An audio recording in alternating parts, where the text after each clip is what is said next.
Salut, c'est Marc, j'espère que tu vas bien. Je te fais une petite vidéo pour te donner mes conseils si tu as des douleurs sur ta zone lombaire quand tu fais de la course à pied principalement, puisque le geste cyclique de la course avec l'impact au sol sur chacune de tes foulées peut te donner ces douleurs. Tu as peut-être une sensation de barre clairement au niveau des lombaires après séance. Et généralement, moi j'avais ces douleurs-là quand je reprenais l'activité. Après une période de trêve ou une période où tu stoppes l'activité, quand tu souhaites reprendre, les douleurs apparaissaient. Donc ça c'est logique, c'est normal puisqu'en fait ton corps s'est adapté.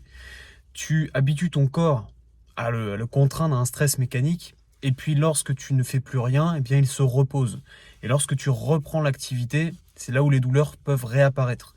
Et c'est le cas généralement des sédentaires, des personnes qui ne font pas de sport et qui reprennent le sport, elles peuvent avoir des douleurs articulaires. Donc c'est pour ça, il faut y aller tranquillement. Mais je vais te donner mes conseils dans cette vidéo, des petits conseils très simples que tu vas pouvoir appliquer pour éviter que tu aies ces douleurs, ces maux de dos. La toute première chose, c'est d'avoir une bonne paire de chaussures. La paire de chaussures, elle est fondamentale puisque si tu as une bonne semelle, elle va pouvoir absorber les chocs sur chacune de tes foulées, sur chaque impact au sol. Il faut savoir qu'une paire de chaussures, si elle est vieille ou si tu as fait 400 km environ avec, elle perd entre 30 à 50% de son efficacité au niveau de l'absorption. Le caoutchouc, au niveau de la matière, au niveau de ta semelle, c'est une matière qui finit par s'user. Donc ta chaussure, même si elle est propre, entre guillemets, en bon état, c'est pas parce qu'elle est en bon état qu'elle est toujours efficace pour absorber les chocs.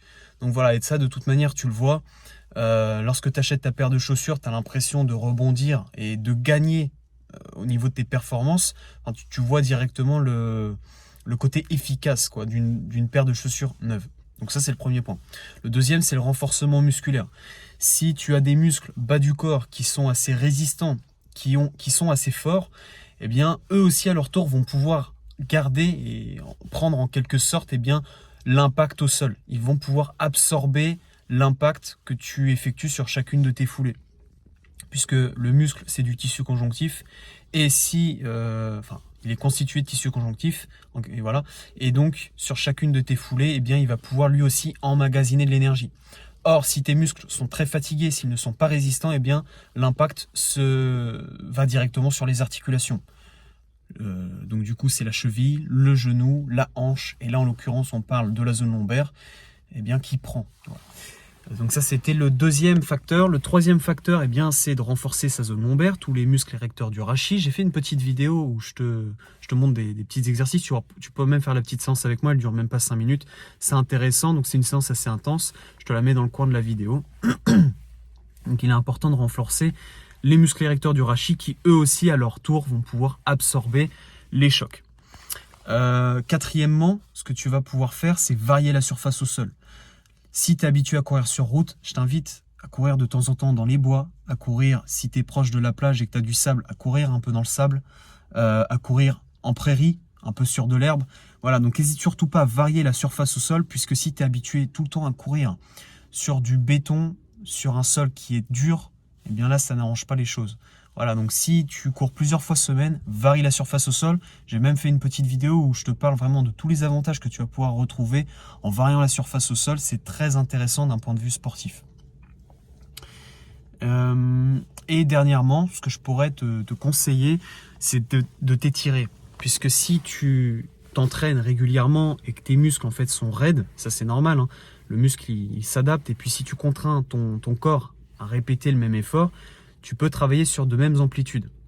Et ton muscle, si tu travailles tout le temps sur une amplitude comme ça, lui, il a la possibilité peut-être d'aller plus loin. Donc il est important et surtout intéressant de retravailler l'amplitude musculaire, d'assouplir un petit peu tes muscles après effort.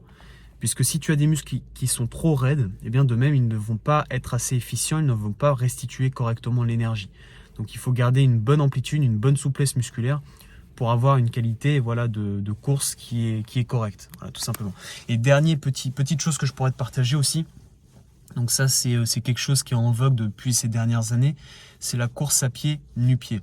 Alors je ne l'ai jamais pratiqué, j'ai déjà marché nu-pied, je me suis un petit peu initié avec mes chaussures, mais bon, personnellement, j'y adhère pas trop parce que je cours énormément avec le talon. J'appuie beaucoup avec le talon, donc je mets beaucoup de stress sur mes articulations parce que j'attaque avec le talon. Mais si tu le souhaites, tu peux t'essayer à courir sur la pointe de pied. Donc au lieu d'être sur le talon, quand tu attaques, tu es sur le talon, bah là, en l'occurrence, tu attaques avec la pointe de pied. Et de ce fait, la zone tendineuse au niveau de la voûte plantaire, au niveau du tendon d'Achille, absorbe l'énergie que tu emmagasines sur l'impact au sol.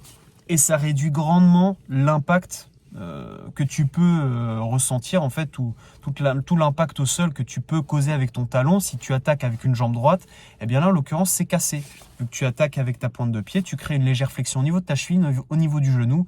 Et là, de ce fait, la légère flexion, elle engage les muscles et tu n'as pas toutes ces contraintes que tu pourrais retrouver avec une attaque au talon. Voilà. Donc, c'était une courte vidéo simplement pour parler des petits avantages, des petits conseils que je pouvais te donner pour pallier aux douleurs lombaires. Ah, voilà. Après, si vraiment tu cours et que tu as vraiment mal, va voir un spécialiste. Va voir un podologue qui pourra peut-être te faire des semelles adaptées en fonction de ton profil. N'hésite pas dans l'immédiat à mettre du froid, puisque le froid aura un effet antalgique et calmera et soulagera un peu la douleur. Mais voilà, si vraiment tu as des douleurs très particulières, si tu as avec ta croissance, il peut y avoir plein de choses à prendre en compte. Donc surtout, n'hésite pas à aller voir un spécialiste, puisque voilà, je te fais des vidéos simples à titre informatif. Bref, j'en ai fini pour la vidéo. Si tu as des petites questions, n'hésite pas à me les mettre en commentaire, je me ferai un plaisir de te répondre. Et comme d'habitude, quant à nous, on se dit à la prochaine et surtout, prends soin de toi.